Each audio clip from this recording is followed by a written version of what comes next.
Glad to see you again, survivors. Once again, we are here in the wasteland of the post-apocalyptic world, where giant spiders and insects dominate. As always, we must fight and scavenge to find what we need to stay alive.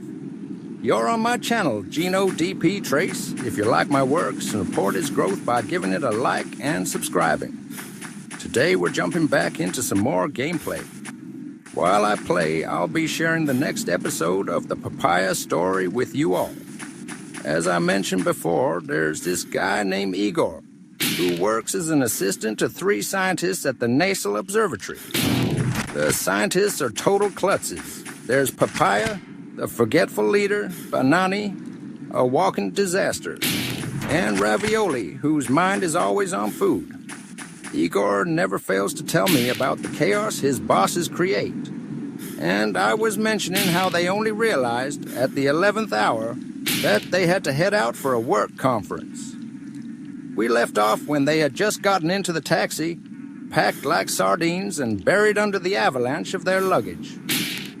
And Ravioli, after all the effort to get in, realized he had forgotten his passport at the office.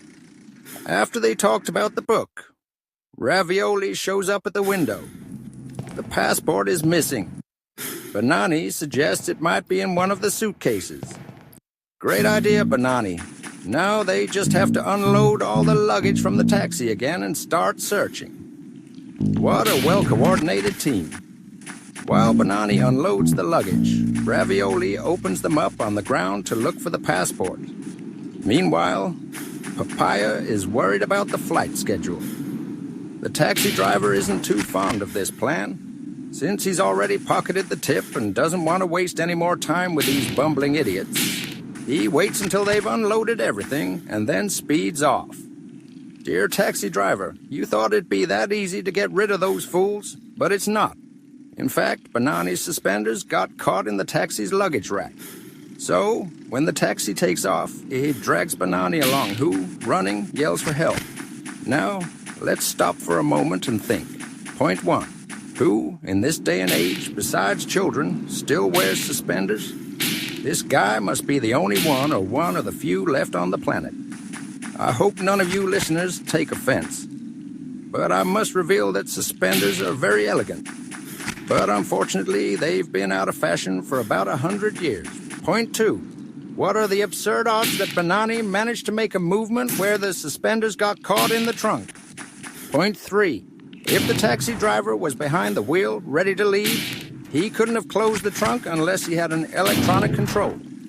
This could be one hypothesis, but there's another one which I find more likely. And that's one that a genius like Banani could have more easily managed. If the taxi driver left with the trunk closed, it means that after unloading all the bags, Banani also closed the doors and the trunk. So, it's a clear case of encouragement.